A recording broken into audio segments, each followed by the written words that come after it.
जय श्री कृष्णा, राधे राधे। आज की इस वीडियो में आप सुन रहे हैं विजया एकादशी व्रत की कथा। गृहस्थ लोगों को विजया एकादशी का यह व्रत 6 मार्च को रखना चाहिए, जबकि वैष्णव संप्रदाय साधु सन्यासी विजया एकादशी का यह व्रत 7 मार्च को रखेंगे। जो लोग 6 मार्च को विजया एकादशी का यह व्रत रखेंगे वे सूर्योदय के साथ ही भगवान विष्णु की पूजा कर सकते हैं, क्योंकि उस समय से लाभ उन्नति का मुहूर्त रहेगा।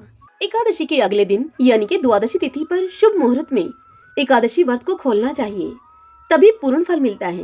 एकादशी व्रत का पारण द्वादशी तिथि पर श्री हरि की पूजा करने के बाद ही करें।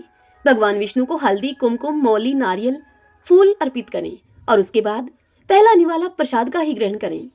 फिर सात्विक भोजन बनाकर किसी ब्राह्मण को भोजन करवाएं और दान दक्षिणा देकर ब्राह्मण को संतुष्ट करते हुए उसे विदा करें।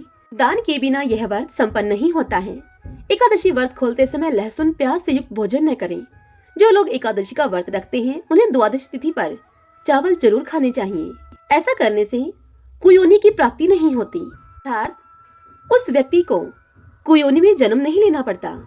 एकादशी के व्रत को समाप्त करने को पारण कहा जाता है। एकादशी व्रत का पारण हरिवासर के दौरान भी नहीं करना चाहिए। हरिवासर द्वादशी तिथि की पहली 1/4 की अवधि है। एकादशी व्रत के अगले दिन सूर्योदय के बाद पारण किया जाता है। व्रत तोड़ने के लिए सबसे उपयुक्त समय है प्रातःकाल। एकादशी व्रत का पारण द्वादशी तिथि समाप्त होने से पहले करना अति आवश्यक है। यदि द्वादशी तिथि सूर्योदय से पहले ही समाप्त हो गई हो तो एकादशी व्रत का पारण सूर्योदय के बाद ही होता है। द्वादशी तिथि के भीतर पारण न करना पाप करने के समान होता है।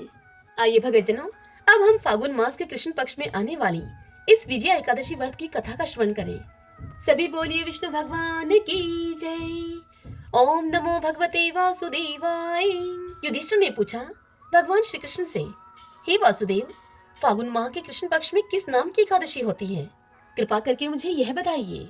यह सुनकर भगवान श्री कृष्ण युधिष्ठिर से बोले, हे युधिष्ठिर, एक बार नारद जी ने कमल के आसन पर विराजमान होने वाले ब्रह्मा जी से यह प्रश्न किया था कि हे सुरश्रेष्ठ, फागुन माह के कृष्ण पक्ष में जो विजया नाम की एकादशी होती है, कृपा उसके पुण्य का वर्णन हमसे कीजिए। तब ब्रह्मा जी ने नारद मुनि से कहा कि हे नारद, सुनो, मैं एक उत्तम कथा तुमसे सुनाता हूँ जो पापों का अपहरण करने वाली है। यह व्रत बहुत ही प्राचीन, पवित्र और पापनाशक है। यह विजय नाम की एकादशी राजाओं को विजय प्रदान करती है, इसमें तनिक भी संदेह नहीं है। पूर्व काल की बात है, भगवान श्री रामचंद्र जी 14 वर्षों के लिए वन में गए और वहां पंचवटी में सीता तथा लक्ष्मण जी के साथ में रहने लगे। वहां रहते हुए रावण ने चपलतावश विजय आत्मा श्री राम की तपस्विनी पत्नी सीता का हरण कर लिया। उस दुख से श्री राम अब व्याकुल हो उठे। उस समय सीता जी की खोज करते हुए वे वन वन घूमने लगे। कुछ दूर जाने पर उन्हें जटायु मिले, जिनकी आयु समाप्त हो चुकी थी।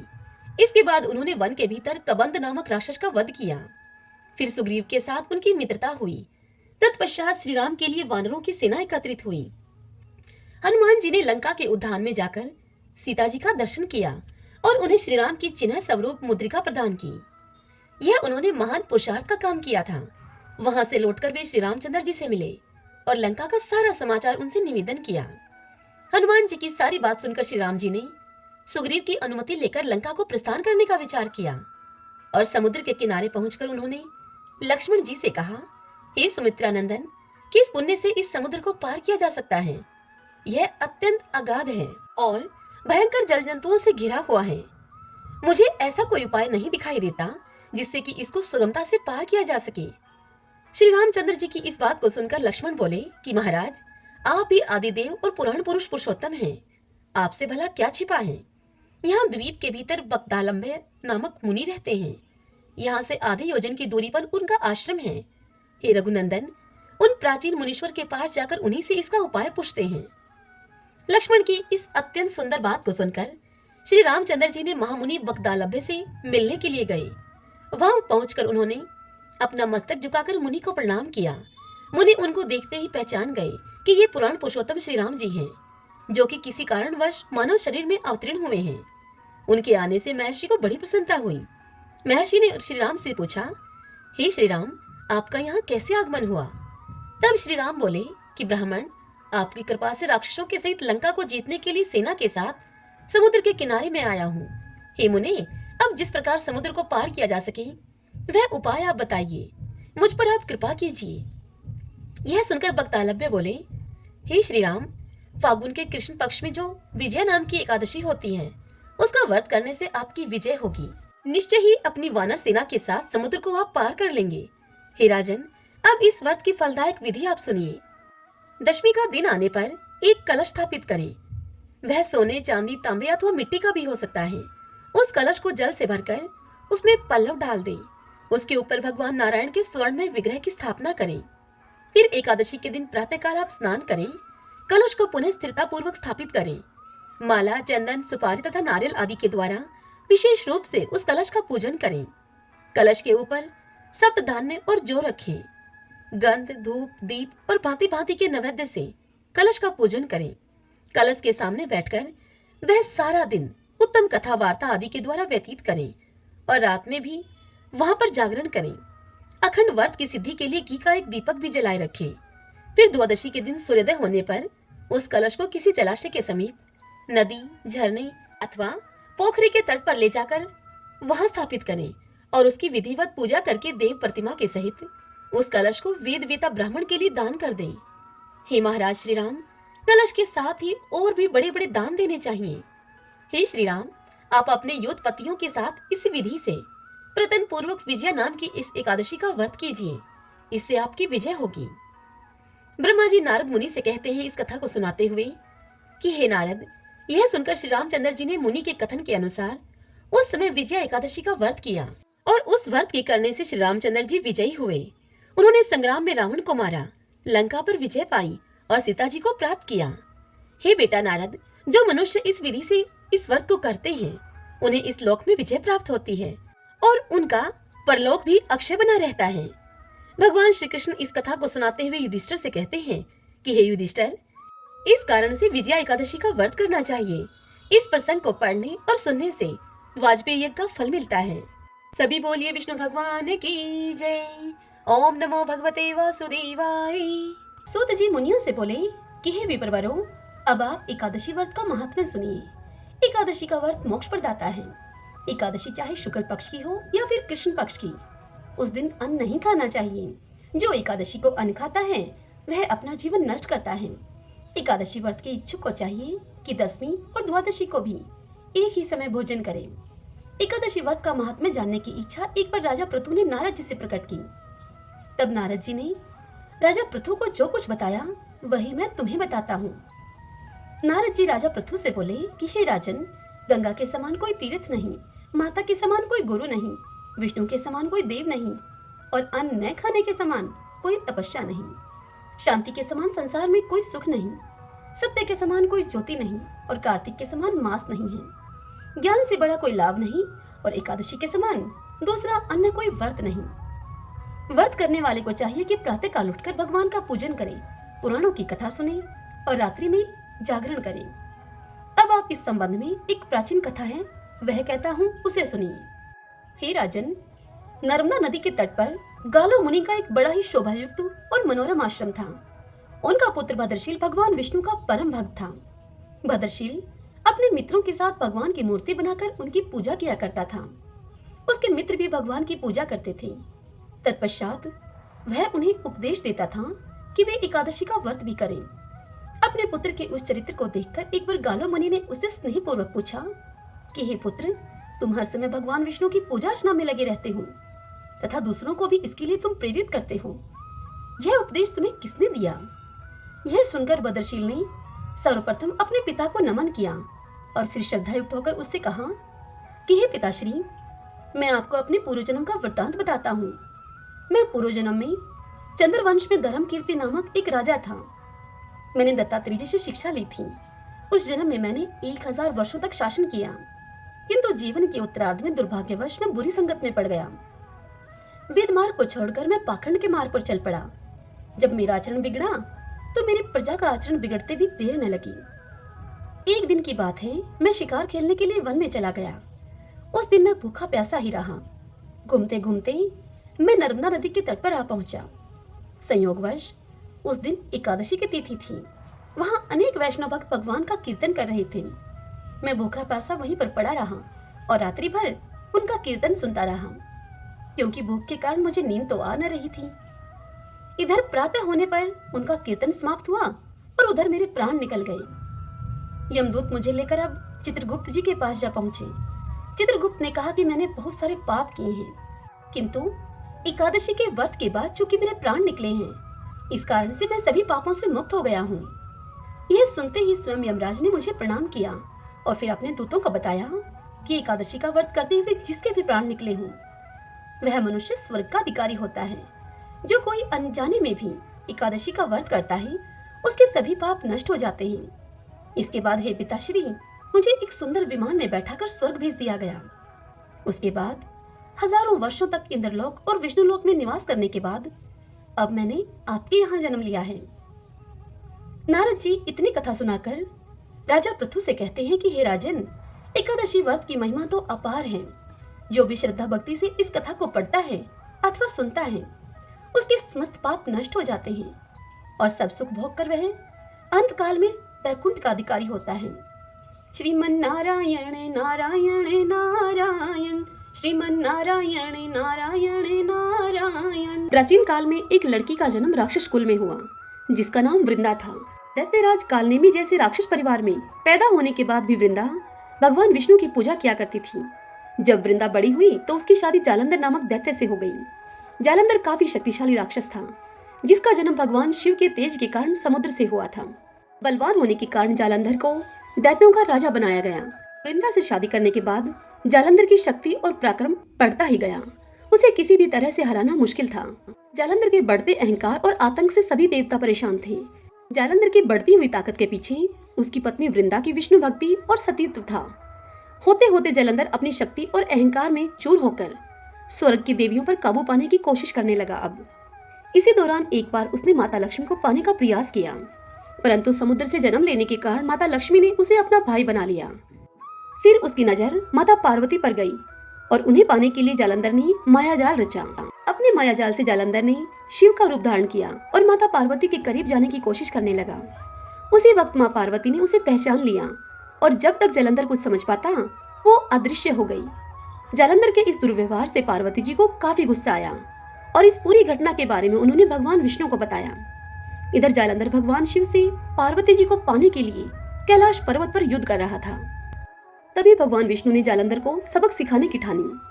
सभी को पता था कि जालंधर अपनी पत्नी के पूजा पाठ और सतीत्व की वजह से ही अजय हुआ है।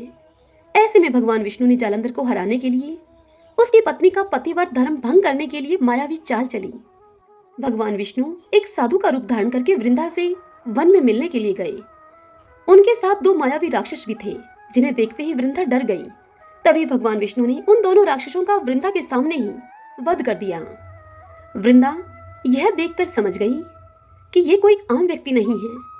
उसी पल वृंदा ने साधु से अपने पति के बारे में पूछा। साधु बने हुए भगवान विष्णु ने अपनी माया शक्ति से दो बंदर प्रकट किए। दोनों बंदरों के हाथों में जालंधर का सिर और धड़ था। यह देखते ही वृंदा बेहोश हो गई। कुछ समय के बाद होश में आने पर वो साधु से अपने पति को दोबारा जिंदा करने की प्रार्थना करने लगी। वृंदा की विनती सुनकर उसकी आंखों के सामने ही साधु ने अपनी माया से जालंधर के कटे हुए शरीर के हिस्सों को जोड़ दिया और स्वयं उस शरीर में समा गए। वृंदा को जरा सा भी अंदाजा नहीं था कि उसके साथ ऐसा छल किया गया है। जालंधर का रूप धारण किए हुए विष्णु जी को वृंदा अपना पति समझकर रहने लगी। वृंदा के ऐसा करने से उसका सतीत्व भंग हो गया, जिसके बाद जालंधर कैलाश पर्वत में युद्ध हार गया। जब वृंदा को यह सच पता चला तो उसने गुस्से में विष्णु भगवान को पत्थर बनने का श्राप दे दिया। इस घटना के बाद वृंदा स्वयं सती हो गई। जिस स्थान पर वह भस्म हुई वहां तुलसी का पौधा प्रकट हुआ। विष्णु भगवान वृंदा के पति भक्ति से प्रसन्न हुए और उन्होंने कहा कि हे वृंदा, तुम्हारी पति भक्ति देखने के बाद मुझे तुम प्रिय लगने लगी हो। अब सदैव तुम मेरे साथ तुलसी के रूप में रहोगी।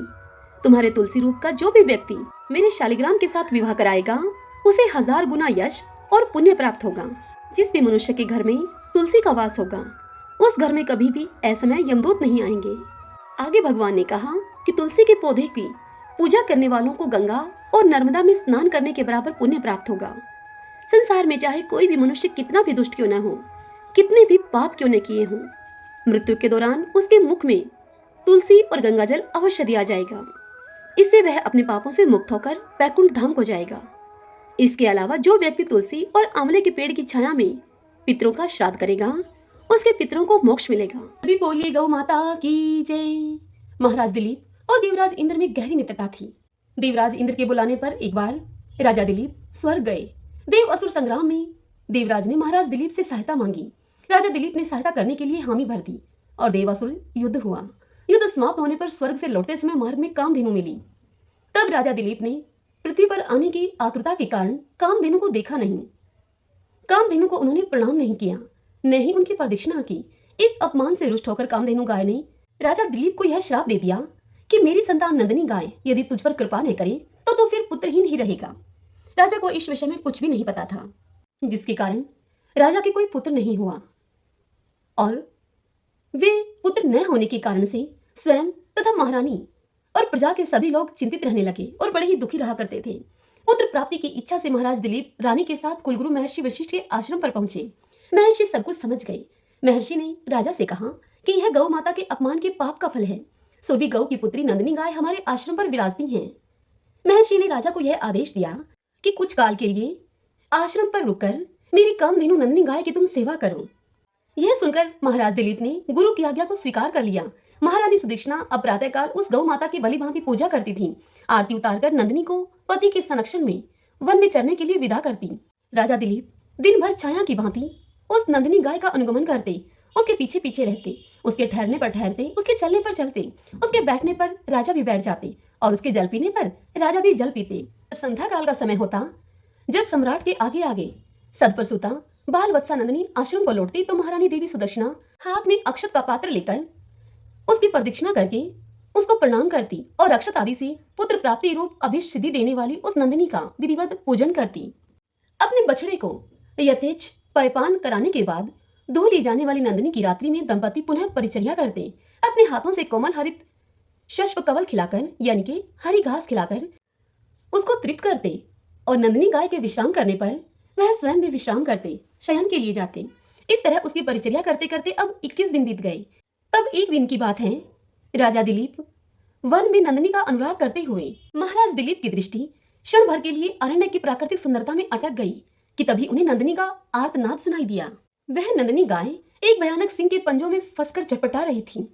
उन्होंने आक्रामक सिंह को मारने के लिए अपने तरकश से तीर निकालना चाहा, किंतु उनका हाथ जड़वत निश्चेष्ट होकर वहीं पर अटक गया। वे चित्रलेखे से वहां पर खड़े रह गए और भीतर ही भीतर वह चटपटाने लगे। तभी मनुष्य की वाणी में सिंह बोल उठा कि हे राजन दिलीप, तुम्हारे शस्त्र संधान का श्रम उसी तरह से व्यर्थ है जैसे कि वृक्षों को उखाड़ देने वाला प्रभंजन पर्वत से टकराकर व्यर्थ हो जाता है। राजन, मैं भगवान शिव के गण निकुंभ का मित्र कुंभोदर हूँ। मुझे भगवान शिव ने सिंहवृत्ति देकर हाथी आदि से इस वन के देवदारुओं की रक्षा का भार सौंपा है। इस समय जो भी जीव सर्वप्रथम मेरी दृष्टि के पथ पे आ जाता है वह मेरा भक्ष्य बन जाता है। इस गाय ने इस संरक्षित वन में प्रवेश करने की अनाधिकार चेष्टा की है और मेरे भोजन की वेला में यह मेरे सम्मुख आई है, अतः मैं इसे खाकर अपनी क्षुधा शांत करूंगा। तुम लज्जा और गलानी को छोड़कर वापस लौट जाओ। किंतु राजा दिलीप कैसे लौट जाएं? पर दुख कातर दिलीप भय और व्यथा से चटपटाती हुई, नेत्रों से अविरल आंसू बहाती हुई नंदिनी को देखकर और उस संध्या काल में अपनी मां की उत्कंठा से प्रतीक्षा करने वाले उसके दूध मुहे बछड़े का स्मरण करके करुणा विगलित हो गई। नंदिनी का मातृत्व उन्हें अपने जीवन में कहीं अधिक मूल्यवान जान पड़ा और उन्होंने सिंह से प्रार्थना की कि वह उनके शरीर को खाकर अपनी भूख को मिटा ले और बाल वत्सा नंदिनी को छोड़ दे। सिंह ने राजा के इस अद्भुत प्रस्ताव का उपहास करते हुए कहा कि हे राजन, तुम चक्रवर्ती सम्राट हो, गुरु को नंदिनी के बदले में करोड़ों दुधारू गवें देकर तुम प्रसन्न कर सकते हो। हे राजन, अभी तुम युवा हो, इस तुच्छ प्राणी के लिए अपने स्वस्थ सुंदर शरीर और यौवन की अवहेलना क्यों कर रहे हो? क्यों अपनी जान की बाजी इस गाय के लिए लगाने में जुटे हो? क्या तुम्हारा प्राणियों पर दया करने का ऐसा व्रत ही है? तो भी आज यदि इस गाय के बदले में मैं तुम्हें खा लूंगा तो तुम्हारे मर जाने पर केवल इसकी ही विपत्तियों से रक्षा हो सकेगी, और यदि मैंने इस गाय को खा लिया और तुम जीवित रहे तो पिता की भांति संपूर्ण प्रजा का तुम निरंतर आने वाली विपत्तियों से तुम रक्षा करते रहोगे। राजन, स्वर्ग की प्राप्ति के लिए तप त्याग करके शरीर को कष्ट देना तुम जैसे अमित ऐश्वर्यशालियों के लिए निरर्थक है। स्वर्ग, अरे यह तो इस पृथ्वी पर ही है। जिस मनुष्य को वैभव विलास के सभी साधन उपलब्ध हैं वह तो समझो स्वर्ग में ही रह रहा है। स्वर्ग का काल्पनिक आकर्षण तो मात्र विपन्नों के लिए ही है, संपन्नों के लिए नहीं है। इस तरह से सिंह ने राजा को भ्रमित करने का बहुत प्रयत्न किया। भगवान शंकर के उस अनुचर सिंह की बात को सुनकर अत्यंत दयालु महाराज दिलीप ने उसके द्वारा आक्रांत नंदिनी को देखा जो कि अश्रुपूरित कातर नेत्रों से उनकी ओर लगातार देख रही थी और अपने प्राण रक्षा की याचना कर रही थी उनसे। राजा ने क्षत्रियत्व के महत्व को प्रतिपादित करते हुए उत्तर दिया कि नहीं सिंह, नहीं, मैं गौ माता को तुम्हारा भक्ष्य बनाकर नहीं लौट सकता हूँ। मैं अपने क्षत्रियत्व को क्यों कलंकित करूं? क्षत्रिय संसार में इसलिए प्रसिद्ध हैं कि वे विपत्ति से औरों की रक्षा करते हैं। राज्य का भोग भी उनका लक्ष्य नहीं है। उनका लक्ष्य तो यह है कि वह लोक रक्षा से कीर्ति अर्जित करें। निंदा से मलिन प्राणों और राज्य को तो वे तुच्छ वस्तुओं की भांति त्याग देते हैं। इसलिए हे सिंह, तुम मेरे इस शरीर की चिंता मत करो, इस पर दयालुता न दिखाओ। मेरे भौतिक शरीर को खाकर तुम उसकी रक्षा करो, क्योंकि यह शरीर तो नश्वर है, मरना धर्मा है। इसलिए इस पर हम जैसे विचारशील पुरुषों की ममता नहीं होती। हम तो मात्र इस शरीर के पोषक हैं। मेरा यह मांस का शरीर न भी रहेगा, परंतु गौ रक्षा से मेरा यश शरीर सुरक्षित रहेगा। संसार यही कहेगा कि गौ माता की रक्षा के लिए एक सूर्यवंशी राजा ने अपने प्राणों की आहुति दे दी। एक चक्रवर्ती सम्राट के प्राणों से भी अधिक मूल्यवान एक गाय है। राजा दिलीप की समग्र बात सुनकर सिंह ने कहा, हे राजन, अगर आप अपना शरीर मेरा आहार बनाना ही चाहते हैं तो ठीक है। सिंह के इस प्रकार स्वीकृति दे देने पर राज ऋषि दिलीप ने शास्त्रों को फेंक दिया और उसके आगे अपना शरीर मांसपिंड की तरह खाने के लिए डाल दिया और वे सिंह के आगे सिर झुकाए हुए आक्रमण की प्रतीक्षा करने लगे। तभी आकाश से विद्याधर राजा दिलीप पर पुष्पों की वर्षा करने लगे। तब नंदिनी गौ ने कहा कि हे राजा दिलीप, हे पुत्र, उठो। यह मधुर दिव्य वाणी को सुनकर राजा को महान आश्चर्य हुआ और उन्होंने वात्सल्यमयी जननी की तरह अपने स्तनों से दूध बहाती हुई नंदिनी गौ को देखा, किंतु वह सिंह उनको दिखलाई नहीं दिया कहीं। आश्चर्यचकित राजा दिलीप से नंदिनी गौ ने कहा कि हे सत्पुरुष, तुम्हारी परीक्षा लेने के लिए मैंने ही सिंह की माया की सृष्टि की थी। महर्षि वशिष्ठ के प्रभाव से यमराज भी मुझ पर प्रहार नहीं कर सकता, तो सिंह आदि की तो क्या शक्ति है मुझ पर प्रहार करने की। मैं तुम्हारी गुरु भक्ति से और मेरे प्रति प्रदर्शित दया भाव से अत्यंत प्रसन्न हूँ। तुम वर मांगो। तुम मुझे दूध देने वाली मामूली गाय मत समझो, अपितु संपूर्ण कामनाएं पूरी करने वाली कामधेनु जानो। यह सुनकर राजा ने अपने दोनों हाथ जोड़कर वंश चलाने वाले अनंत कीर्ति पुत्र की याचना की। तब नंदिनी ने तथास्तु कहा। उन्होंने कहा कि राजन, मैं आपकी गौ भक्ति से अत्यधिक प्रसन्न हूँ। मेरे स्तनों से दूध निकल रहा है, उसे पत्ते के दोने में धोकर पी लेने की आज्ञा गौ माता ने राजा को दी और कहा, हे राजा दिलीप, तुम्हें अनंत प्रतापी पुत्र की प्राप्ति होगी। राजा ने निवेदन किया कि माँ, बछड़े के पीने तथा होम आदि अनुष्ठान के बाद बचे हुए तुम्हारे दूध को मैं पी सकता हूँ क्या? दूध पर पहला अधिकार तो बछड़े का है और द्वितीय अधिकार गुरुजी का है। राजा के धैर्य ने नंदिनी गाय के हृदय को जीत लिया। वह प्रसन्न मना कामधेनु राजा के आगे आगे आश्रम को लौट आई। तदंतर राजा ने बछड़े के पीने तथा अग्निहोत्र से बचे हुए दूध का महर्षि की आज्ञा पाकर पान किया। फलतः वे रघु जैसे महान यशस्वी पुत्र से पुत्रवान हुए और इसी वंश में गौ भक्ति के प्रताप से स्वयं भगवान श्री राम ने अवतार ग्रहण किया। सभी बोलिए गाय माता की जय। जय सिया राम। एकादशी व्रत और एकादशी पारण में राजा अम्बरीश की यह कथा आवश्यक रूप से सुननी चाहिए। अनंत पुण्य फल की प्राप्ति होती है। वैवस्वत मनु के परपौत्र और राजश्री नाभाग के पुत्र हैं महाराज अम्बरीश। यह महाराज अम्बरीश सप्तद्वीपवती संपूर्ण पृथ्वी के स्वामी थे और उनके ऐश्वर्य की संसार में कोई तुलना नहीं थी। कोई दरिद्र मनुष्य भोगों के अभाव में वैराग्यवान बन जाए तो यह तो सरल है, किंतु धन दौलत के होने पर विलास भोग की पूरी सामग्री प्राप्त रहते हुए वैराग्यवान होना, विषयों से दूर रहना महापुरुषों के ही बस की बात है और यह भगवान की कृपा से ही होता है। थोड़ी संपत्ति और साधारण अधिकार भी मनुष्य को घमंडी बना देते हैं, किंतु जो भाग्यवान ऐशरण या फिर शरण दीनबंधु भगवान के चरणों का आश्रय ले लेते हैं, जो उन मायापति श्री हरि की रूप माधुरी का सुधा स्वाद पा लेते हैं, माया की मादकता उन्हें रूखी लगती है, मोहन की मोहिनी जिनके प्राण मोहित कर लेती है, माया का ओछापन उन्हें लुभाने में असमर्थ हो जाता है, वे तो जल में कमल की भांति संपत्ति और ऐश्वर्य के मध्य भी निर्लिप्त ही रहते हैं। वैवस्वत मनु के परपौत्र और राज ऋषि नाभाग के पुत्र अम्बरीश को अपना ऐश्वर्य सोपन के समान असत जान पड़ता था। वे जानते थे कि संपत्ति मिलने से यह मोह होता है और बुद्धि मारी जाती है। भगवान वासुदेव के भक्तों को पूरा विश्व ही मिट्टी के ढेलों सा लगता है। विश्व में तथा उसके भोगों में नितांत अनासक्त अम्बरीश जी ने अपना सारा जीवन परमात्मा के पावन पाद पद्मों में ही लगा दिया था। जैसा राजा वैसे प्रजा। महाराज अम्बरीश के प्रजाजन, राज कर्मचारी सभी लोग भगवान के पवित्र चरित्र सुनने, भगवान के नाम गुण का कीर्तन करने में और भगवान के पूजन ध्यान में ही अपना समय लगाते थे।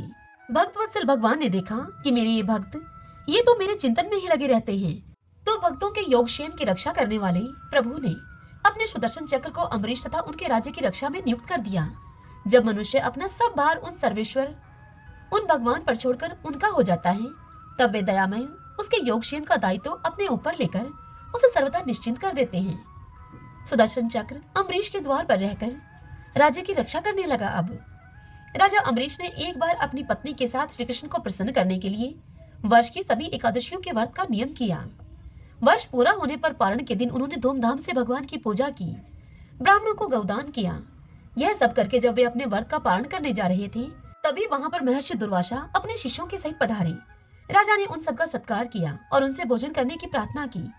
दुर्वासा मुनि ने राजा की प्रार्थना को स्वीकार कर लिया और स्नान करने के लिए वे यमुना तट पर चले गए। द्वादशी केवल अभी एक घड़ी ही शेष थी। द्वादशी में एकादशी व्रत का पारण न करने से व्रत भंग होता है। उधर दुर्वासा जी आएंगे कब, यह कुछ पता नहीं था। अतिथि से पहले भोजन करना अनुचित था। ब्राह्मणों से व्यवस्था लेकर राजा ने भगवान के चरणोदक को लेकर अपने व्रत का पारण कर लिया और फिर वे व्रत का पारण करने के लिए भोजन करने के लिए ऋषि की प्रतीक्षा करने लगे। दुर्वासा जी ने स्नान करके लौटते ही तपोबल से राजा के पारण करने की बात को जान लिया। वे अत्यंत क्रोधित हुए कि मेरे भोजन करने से पहले ही इसने क्यों पारण किया। उन्होंने मस्तक से एक जटा उखाड़ ली और उस जटा को जोर से पृथ्वी पर पटक दिया। उससे कालाग्नि के समान कृता नाम की एक भयानक राक्षसी निकली। वह राक्षसी तलवार लेकर राजा को अब मारने के लिए दौड़ी। राजा ज्यों के त्यों खड़े रहे, उन्हें तनिक भी भय नहीं लगा। सर्वत्र सब रूपों में भगवान ही है। यह देखने वाला भगवान का भक्त भला कहीं अपने ही दयामयी स्वामी से डर सकता है क्या। राजा अम्बरीश को तो कृत्या भी भगवान का ही रूप दिखी, परंतु भगवान का सुदर्शन चक्र तो भगवान की आज्ञा से पहले से ही राजा की रक्षा में नियुक्त था। उसने पलक मारते ही कृत्या को भस्म कर दिया। फिर दुर्वासा की भी खबर लेने के लिए उसकी ओर दौड़ा। अपनी कृत्या को इस प्रकार नष्ट होते और ज्वालामय कराल चक्र को अपनी ओर आते हुए देखकर दुर्वासा जी अपने प्राण लेकर भागे। वे दशों दिशाओं में, पर्वत की गुफाओं में, समुद्र में, जहां जहां छिपने के लिए गए, चक्र वहीं उनका पीछा करता गया। आकाश पाताल में वे सब कहीं गए। इंद्र आदि लोकपाल तो उन्हें क्या शरण देते। स्वयं ब्रह्मा जी और शंकर जी ने भी उनको कोई आश्रय नहीं दिया। दया करके शिव जी ने उनको भगवान के पास ही जाने के लिए कहा। अंत में दुर्वासा जी बैकुंठ लोक गए और वे भगवान विष्णु के चरणों पर गिर पड़े। दुर्वासा ने भगवान विष्णु से कहा कि हे प्रभु, आपका नाम लेने से नारकीय जीव नरक से भी छुट जाते हैं, अतः आप मेरी रक्षा करें। मैंने आपके प्रभाव को न जानकर आपके भक्त का अपराध किया है, इसलिए आप मुझे क्षमा करें। भगवान अपनी छाती पर भृगु की लात तो सह सकते हैं, अपने प्रति किया गया अपराध वे कभी मन में ही नहीं लेते, पर भक्त के प्रति किया गया अपराध वे कभी क्षमा नहीं कर सकते। प्रभु ने यह सुनकर कहा कि हे महर्षि, मैं स्वतंत्र नहीं हूँ, मैं तो मेरे भक्तों के पराधीन हूँ। साधु भक्तों ने मेरे हृदय को जीत लिया है। साधुजन मेरे हृदय हैं और मैं उनका हृदय हूँ। मुझे छोड़कर वे और कुछ नहीं जानते, और उनको छोड़कर मैं भी लक्ष्मी जी की जिनकी एकमात्र गति मैं ही हूँ, मैं उन्हें भी नहीं चाहता। जो भक्त स्त्री पुत्र घर परिवार धन प्राण इहलोक और परलोक सभी कुछ त्याग कर मेरी शरण आया है, भला मैं उसे कैसे छोड़ सकता हूँ।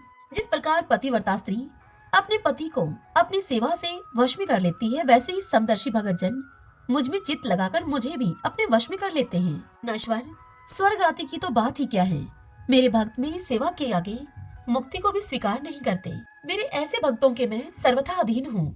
इसलिए हे ऋषिवर, आप उन महाभाग नाभाग तन्य अर्थात नाभाग के पुत्र के पास जाएं, वहीं आपको शांति मिलेगी। इधर राजा अम्बरीश बहुत ही चिंतित थे। उन्हें लगता था कि मेरे ही कारण दुर्वासा जी को मृत्यु के भय से ग्रस्त होकर भूखे ही भागना पड़ा है। ऐसी अवस्था में मेरे लिए भोजन करना कदापि उचित नहीं है। इसलिए वे केवल जल पीकर ऋषि के लौटने की पूरे 1 वर्ष तक प्रतीक्षा करते रहे। वर्ष भर के बाद दुर्वासा जी जैसे वहां से भागे थे, ठीक वैसे ही भयभीत और दौड़ते हुए वहां पर आई और उन्होंने राजा का पैर पकड़ लिया। ब्राह्मण के द्वारा पैर पकड़े जाने से राजा को बड़ा संकोच हुआ। उन्होंने स्तुति करके सुदर्शन चक्र को शांत किया। महर्षि दुर्वासा मृत्यु के भय से छुटे। सुदर्शन का अत्युग्र ताप जो कि उन्हें जला रहा था, अब वह ताप शांत हुआ। अब प्रसन्न होकर वे कहने लगे कि आज मैंने भगवान के दासों का महत्व देख लिया। हे राजन, मैंने तुम्हारा इतना अपराध किया था, पर तुम मेरा कल्याण ही चाहते हो। जिन प्रभु का नाम लेने से ही जीव समस्त पापों से छूट जाता है, उन तीर्थपाद श्रीहरि के भक्तों के लिए कुछ भी कार्य शेष नहीं रह जाता। हे राजन, तुम बड़े दयालु हो। मेरा अपराध न देखकर तुमने मेरी प्राण रक्षा की। अम्बरीश के मन में ऋषि के वाक्यों से कोई अभिमान नहीं आया।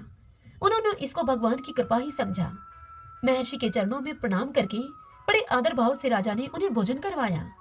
उनके भोजन करके चले जाने पर 1 वर्ष के बाद उन्होंने वह पवित्र अन्न प्रसाद रूप से लिया। बहुत काल तक परमात्मा में अपने मन को लगाकर प्रजा पालन करने के बाद अम्बरीश जी ने अपने पुत्र को वह राज्य सौंप दिया और भगवान वासुदेव में अपने मन को लगाकर वे वन में चले गए। वहां भजन तथा तप करते हुए उन्होंने भगवान को प्राप्त कर लिया। श्रीमन नारायण नारायण हरि हरि, भजमन नारायण नारायण हरि हरि। अब हम श्री विष्णु सहस्रनाम स्तोत्र का पाठ करेंगे। यस्य स्मरण मात्रेण जन्म संसार बंधनात् विमुच्यते, नमस्तस्मै विष्णवे प्रभ विष्णवे, नमः समस्त भूतानामादि भूताय भूभृते, अनेक रूप रूपाय विष्णवे प्रभ विष्णवे। ओम विश्वं विष्णुः वषट्कारो भूत भव्य भवत् प्रभुः, भूतकृत भूतभृत भावो भूतात्मा भूत भावनः, भूतात्मा परमात्मा च मुक्तानां परमागतिः, अव्यय पुरुष साक्षी क्षेत्रज्ञो अक्षर एव च, योगो योग विद्याम नेता प्रधान पुरुषेश्वर है, नारसिंह वपु है, श्रीमान केशव पुरुषोत्तम है, सर्व सर्व शिव स्थाणु भूतादि निर्भय है, संभव भावनो व्रता प्रभु प्रभु ईश्वर है, स्वयंभू है शंभुरादित्य पुष्कराक्षो महासुन है, अनादि नित्नो दाता विद्याता धातुरुत्तम है, अपरमेयो हर्षिकेश पदम नाभो अमर प्रभु है, विश्वकर्मा मनुस्त्वष्टा सत्विष्टो सत्विरो ध्रुव है, अग्रहा है शाश्वत कृष्ण लोहिताक्ष प्रदर्दन है, प्रभुता त्रिकुब्धाम पवित्रम मंगलम परम, ईशान्य प्राणदय प्राण ज्येष्ठ श्रेष्ठ प्रजापति है, हिरण्यगर्भ भूगर्भ माधवो मधुसूदन है, ईश्वरो विक्रमी धनवी मेधावी विक्रम कर्म है, अनुत्तमो दुरादर्श कर्तक कर्तिरात्मवान है, सुरेश शरणम शरम विश्वरीता प्रजा भवः, अह संवत्सरो व्याल है प्रत्यय सर्वदर्शन है, अजय है सर्वेश्वर सिद्ध सिद्धि सर्वादिरच्युत है, वर्षा कपिर में आत्मा सर्वयोग विनीय सरत है, वसु है वसुमना है सत्य समात्मा असम्मति समय है, अमोघ है पुंडरीकाक्षो वर्षकर्मा वर्षा करती है, रुद्रो है बहुशिरा है बबरू है विश्व योनि शुचिश्रवा है, अमृत शाश्वत स्थाणु वरारो महातपा है, सर्वज्ञ सर्वविद्वानो विश्वक्षिणो जनार्दन है, वेदो है वेद विद्यांगो वेदांगो वेद विद कवि है, लोकाध्यक्ष सुराध्यक्ष धर्माध्यक्ष कृता कृत है, चतुरात्मा चतुर्व्यूह चतुर्दृश्य चतुर्भुज है, भ्राजी शृणु भोजन भोक्ता शेषणु जगदादिजय है, अनगो विजयोजिता विश्व योनि पुनर्वसु है, उपेंद्रो वामन प्रांशु अमोघे सुचि ऊर्जित है, अतीन्द्रिय है संग्रह सर्गो धर्तात्मा नियमोयम है, वेदो वैद है सदा योगी वीर माधवो मधु है, अतीन्द्रियो महामायो महोत्साहो महाबल है, महाबुद्धि महावीर्यो महाशक्ति महादुति है, अनिर्देश्य वपु है श्रीमान अमेयात्मा महाद्रीद्रक है, महेश्वासो महिव्रता श्रीनिवास सदाम गति है, अनिरुद्ध सुरानंदो गोविंदो गोविंदाम पति है, मरीचि है दमन हंसो शोपर्णो भुजगोतम है, हिरणाभ सूतपा पदम नाभ प्रजापति है, अमृत्यु है सर्वद्रक है सिंह संदाता संधिमान स्त्र है, अजो है दुर्मुष्ण शास्ता विश्वतात्मा सुरारिया है, गुरु है गुरुत्तमो धामो सत्य सत्य पराक्रम है, निमिष है अनिमिष है सत्रगवि वाचस्पति रुधारदी है, अग्रणी है ग्रामणी है श्रीमान न्याय नेता समीरण है, शस्त्र मूर्धा विश्वात्मा शस्त्राक्ष शस्त्रपात, आवर्तनो निर्वर्तात्मा संवर्त संपरमर्दन है, अह संवर्तको वहनीय अनिलो धरणीधर है, सुप्रसाद प्रश्नात्मा विश्वदरक विश्व बुक विभु है, सत्कृता सत्कृत है साधु जहनो नारायणो नर है, असंख्यो अपरमे आत्मा विशिष्ट शिष्ट सुचि है, सिद्धार्थ है सिद्धि संकल्प है सिद्धि दय सिद्धि साधन है, वर्षाई वर्ष वो विष्णु वर्ष पर वर्षोदर है, वर्धनो वर्धमान है विविक्त श्रुति सागर है, सुभुजो दुर्धरो वाग्मी महेंद्रो वसुधो वसु है, नेक रूप व्रत रूप है सिप विष्टि प्रकाश ने है, औजस्ते जो दूती दर प्रकाशात्मा प्रताप ने है, रिद्ध स्पष्ट अक्षरो मंत्र चंद्राशो भास्कर दुति है, अमृतम शुद्ध भानु शशबिंदु सुरेश्वर है, औषधम जगत सेतु सत्य धर्म पराक्रम है, भूत भव्य भवनाथ है पवने पावनो अनलय है, काम काम कृत कांत है काम है काम प्रदय प्रभु है, युगाधिकृत युगावर्तो नेकमायो महाशने है, अदृश्य अव्यक्त रूप शस्त्रजित अनंत जित है, इष्टो अवशिष्ट शिष्टेष्ट शिखंडी नवशो वर्ष है, क्रोध क्रोध कृत करता विश्वबाहु महिधर है, अच्युत प्रतित प्राण है प्राण दो वासवानुज है, अपाम निदिर्दिष्टानम परमत प्रतिष्ठित है, स्कंद स्कंदरो दुर्यो वर्धो वायु वाहन है, वासुदेव व्रत भानु आदि देव पुरंदर है, अशोक सारण सार शूर शौरी शनेश्वर है, अनुकूल शतावर्त है पद्मी पदम निवेक्षण है, पद्मनाभो अरविंदाक्ष पदम गर्भ है शरीर भृत है, महदीर्दो वरदात्मा मोक्षो गरुड़ो दुजय है, अतुल्य शर्वो भीमः सम्यगो हरि है।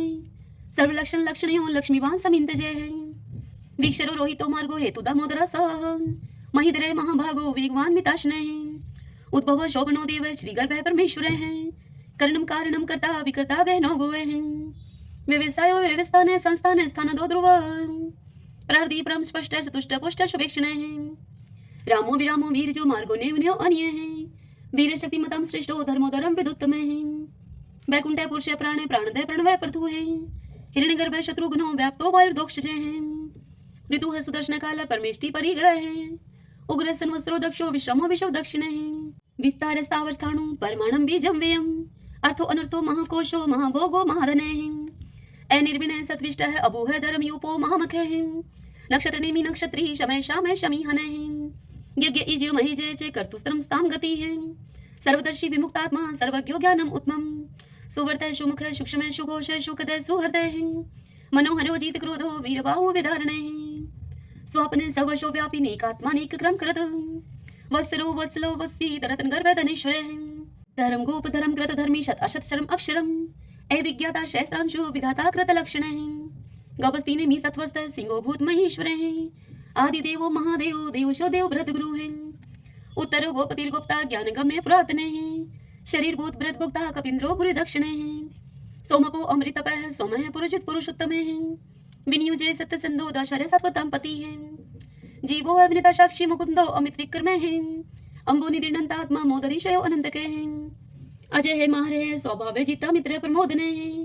आनंदो नंदनो नंद सत्य धर्मा त्रिविक्रम है। महर्षि कपिलाचार्य कर्तघ मेदनी पति है। त्रिपद त्रिदशा अध्यक्षो माष्ट्रं कृतांत करते हैं। महावराहो गोविंद सुषेण कनकांगदी। गुह गभीरो गहनो गुप्त चक्र गदाधरे हैं। वेदा स्वंगो अजित है कृष्णो दृढ़ संकर्षण अच्युत हैं। वर्णो वारुणो वृक्ष पुष्कराक्षो महामना है। भगवान भगानंदी वनमाली हलायुदय है। आदित्यो ज्योतिरादित्य शैषणो गतिस्तमः। शुधन्वा खंड परशु है दारुणो दर्विण प्रदय है। द्विस्वर्ग सरदृग व्यासो वाचस्पति योनिजय है। त्रिशामा श्याम गय श्याम निर्वाणम वेशजम विष्क है। संन्यास कृष्ण शांत निष्ठा शांति प्रायणम। शुभांगम शांति दस दृष्टा कुमुदय कुवलेशयः। गोहति गोपति गुप्ता वृषभाक्षो वृष प्रिय है। निवर्ति निर्वर्तात्मा संक्षिप्ता श्रीमकर शिव है। श्रीवत्स्वक्षा श्रीवास श्रीपति है श्रीमतांबर है। श्रीदह श्रीश श्रीनिवास श्रीनिधि है श्री विभावने है। श्रीदह श्रीकर श्रेय श्रीमान लोकत्रयाश्रय है। स्वक्ष स्वंग आनंदो नंदिर ज्योतिर्गणेश्वर है। विजितात्मा विधेयात्मा सत्कीर्ति छिन संशय है। उदृण सर्वत चक्षु अनिश शाश्वत अस्त्र है। भूषयो भूषणो भूत विशोक शोक नाशन है। अर्चिस्मान अर्चित कुंभ है विशुद्धात्मा विशोधन है। अनिरुद्धो अप्रतिरथ है प्रद्युम्नो अमित विक्रम है। कालने मीनिहा वीर शौरी शूर्जनेश्वर है। त्रिलोकात्मा त्रिलोकेश है केशव केशिहारी है। कामदेव है कामपाल कामिकांत कृतागम है। निर्देश बपु विष्णु वीरो अनंतो धनंजय है। ब्राह्मणियों ब्रह्माग्रत ब्रह्मा ब्रह्मा विवर्धने है। ब्रह्माविद ब्राह्मणों ब्रह्मी ब्रह्माज्ञो ब्राह्मण प्रिय है। महाकर्मो महाकर्मा महातेजा महोरगे है। महाक्रतु महायज्वा महायगो महावीर है। सत्वय स्तोप्रिय स्तोत्रम स्तोतरण प्रिय है। पूर्ण पुरिता पुण्य पुण्य कीर्ति अनामय है। मनोजव तीरथ करो वसुरेता वसुप्रदय है। वसुप्रदो वासुदेवो वसु है वसु मनाहावी है। सदगति है सत्कृति है सत्ता सद्बुद्धि सत्य प्रायण है। सूरसेनो यदुश्रेष्ठ है सन्निवास है स्वयामुने है। भूतावासो वासुदेव सर्वासु निलयो अनिलय है। दृपः दृप्तो दृप्तो दुर्दुरो अपराजित है। विश्वमूर्ति महामूर्ति द्वितमूर्ति अमूर्तिमान है। अनेक मूर्ति अव्यक्त है शतमूर्ति शतानन है। एकोनेक स्वः किमित तत्पद अनुत्तमम। लोकबंधु लोकनाथो माधवो भक्त वत्सल है। स्वर्ण वर्णो हेमांगो व्रांग चंदनांगदी। वीरहा विश्व शून्यो गर्ताशी अचल चल है। ऐमानी मान दो मानो लोक स्वामी त्रिलोक द्रक। सुनीता मेद जो धन्य सत्य मेधा धराधर है। तेजो वृषो दुतिधर है सर्वशस्त्र प्रथांबर है। प्रग्रो निग्रो व्यग्रो नेक श्रृंगो गदा गर्जय है। चतुर्मूर्ति चतुर्बाहु चतुर्व्यूह चतुर्गति है। चतुर आत्मा चतुर्भाव चतुर्वेद विद एक पात। समावर्तो अनिर्वर्तात्मा दुर्जय दुर्ति कर्म है। दुर्लभो दुर्गमो दुर्गो दुरावासो दुरारिया है। शुभंगो लोक सारंग सुतंतु सुतंतु वर्धन है। इंद्र कर्मा महाकर्मा कृतकर्मा कृतागम है। उद्भवो सुंदरो सुंदो रत्ननाभ सुलोचन है। अर्को वाशन श्रृंगी जयंत सर विजयी है। स्वर्ण बिंदु अक्षोभ है सर्वागी सुरेश्वर है। महाहदो महागतो महाभूतो महानिधि है। कुंदय कुंदय कुंदय पर्जने पावनो अनिलय है। अमृताशो अमृतोपुः सर्वज्ञ सर्वतोमुखे शूलुभ शुभर्त सिद्ध शत्रुज शत्रुतापने ने क्रोध उदम्बरो अशुत चाणुरांत निशोधने शस्त्रार्थी सप्तजीव सप्तदा सप्तवाहने अमूर्तिर अनगे अचिंत्य भयकरद भयनाशने अणुः व्रतः कृश स्थूलः गुणमृत निर्गुणे महाने ऐद्रते सवद्रते श्वासे प्रागवंशो वंशवर्धने भारव्रत कथित योगी योगीश सर्व कामदे आश्रम शर्मणे श्यामे सुपर्णो वायु वाहन धनुर्धरो धनुर्वेदो दंडो दमिता दमे अपराजित सर्वशहो नीता नियमो अयमे सदोवान सात्विक सत्य सत्य धर्म प्रायण अभिप्राय प्रियारो अर्ह प्रियकृत प्रतिवर्धन विहार सगति ज्योति है सुरुचि उद्भुग विभु है रवि विरोचन सूर्य है सविता रवि लोचन अनंत हूत भूत भोक्ता सुख दोनिक जो अग्रज है निवृण सदामर्षि लोकधिष्ठानम अद्भुत है सनातन सनातन तम है कपिल है कपिर पे है स्वस्ति स्वस्ति कृत स्वस्ति स्वस्ति भुक स्वस्ति दक्षिण है रुद्र कुंडली चक्री विक्रम उच्च शासन है शब्दाति के शब्द शह शिशिर शर्वरी करे हैं क्रूर पेशलो दक्षो दक्षिणे शमीनांबर है विदुत्मा विद्भय पुण्य शर्वण कीर्तन है उतारणो दुष्कृति पुनोदश पन्नाशने है वीर रक्षण संतो जीवन प्रिय वस्थित है अनंत रूप अनंत श्री जीत वन्यो व्यापय चतुरस्रो गभीरात्मा विदिशो व्याधीशो दिशे अनादि पूर्व है लक्ष्मी सुवीरो रुचिरांग दे जननो जन जन्मादि भीमो भीम पराक्रमे आधार नीलो ऐधाता पुष्पहाश प्रजागरे उद्रवग सत्पथाचार्य प्राणदय प्रणवय पणे परमाणम प्राण निल्य है प्राणव्रत प्राण जीवन है तत्म तत्विदेकात्मा जन्म मृत्यु जराति गए पूर्व स्वस्तरुस्तार सविता पर पितामह यज्ञो यज्ञपति रजवा यज्ञांगो यज्ञ वाहन है यज्ञ व्रत यज्ञ कृत यज्ञ यज्ञ भुग यज्ञ साधने है यज्ञान कृत गुहाम अन्नम अन्नादे एव च आत्मयोनि समझातो बेखान साम गायन है देवकी नंदन सृष्टा शिदिशा पाप नाशन है शंखव्रत नंद की चक्री शारंग धनवा कदाधर है रतांग पाणी अक्षोभ है सर्वपर हरणायुध है सर्वपर हरणायुध ओम नमः इति विष्णु भगवान की जय। आइए भगतजनों, अब हम श्री महालक्ष्मी की स्तुति करते हैं। महादेवी महालक्ष्मी नमस्ते तुम विष्णु प्रिय शक्तिदायी महालक्ष्मी नमस्ते दुख भंजनी श्रेय प्राप्ति निमित्ताय महालक्ष्मी नमामहं पतितो दधारिणी देवी नमामहं पुनः पुनः वेदां स्वां संस्तुतिवन्ति हि शस्त्राणि च मुहुर्मुहुः देवं स्वां प्रणवन्तः लक्ष्मी देवी नमस्तुते नमस्ते महालक्ष्मी नमस्ते भवभंजनी मुक्ति मुक्ति न लभ्यते महादेवी ते कृपा विना सुख सौभाग्यं न प्राप्नोति पत्रलक्ष्मी न विद्यते न तत्फलं समाप्नोति महालक्ष्मी नमामहं देहि सौभाग्यम् आरोग्यं देहि मे परमं सुखं नमस्ते आदिशक्ति त्वं नमस्ते भंजनी विदेहि देवी कल्याणं विदेहि परमां श्रियं विद्यावन्तं यशवन्तं लक्ष्मवन्तं जनं कुरु अचिन्त्य रूप चरिते सर्वशत्रु विनाशिनी नमस्ते तु महामाया सर्वसुख प्रदायिनी नमामयं महालक्ष्मी नमामयं सुरेश्वरी नमामयं जगधात्री नमामयं परमेश्वरी। लक्ष्मी माता की जय। ओम भगवती लक्ष्मी नमो नमः। अब हम 11 माता की आरती करते हैं। ओम जय एकादशी माता मैया जय एकादशी माता विष्णु पूजा व्रत को धारण कर शक्ति मुक्ति पाता। ओम जय एकादशी माता तेरे नाम गिनाऊं देवी भक्ति प्रदान करनी घन गौरव की देनी माता शास्त्रों में भरनी।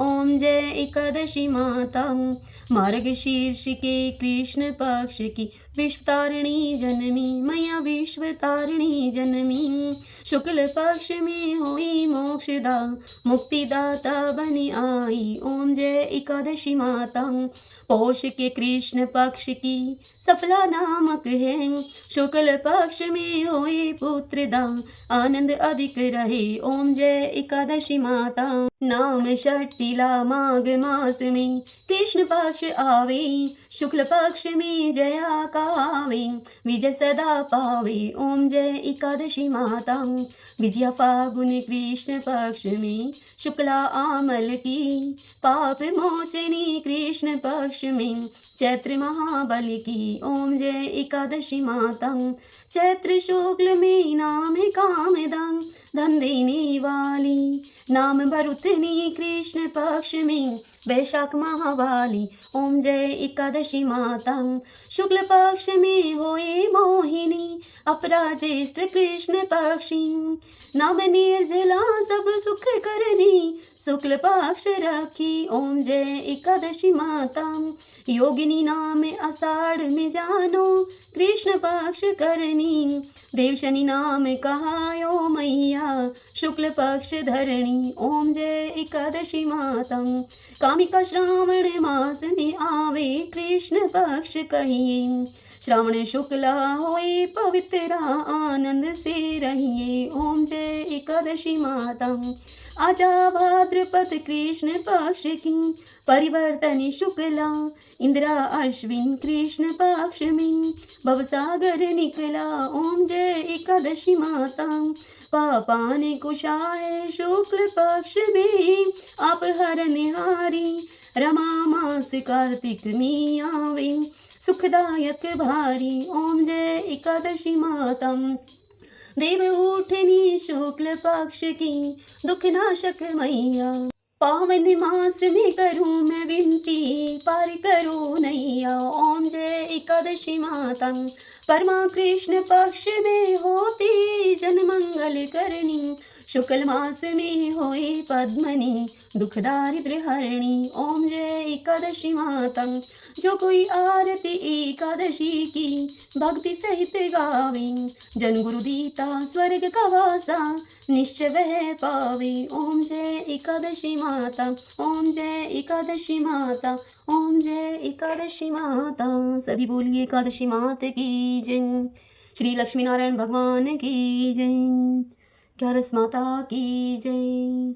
आशा करती हूँ आज की यह व्रत कथा आपके लिए उपयोगी सिद्ध होगी। आज की यह कथा आपको कैसी लगी, इस वीडियो को लाइक करके और कमेंट बॉक्स में ओम नमो भगवते वासुदेवाय लिखकर आप मुझे अवश्य बताइए। हरे कृष्णा।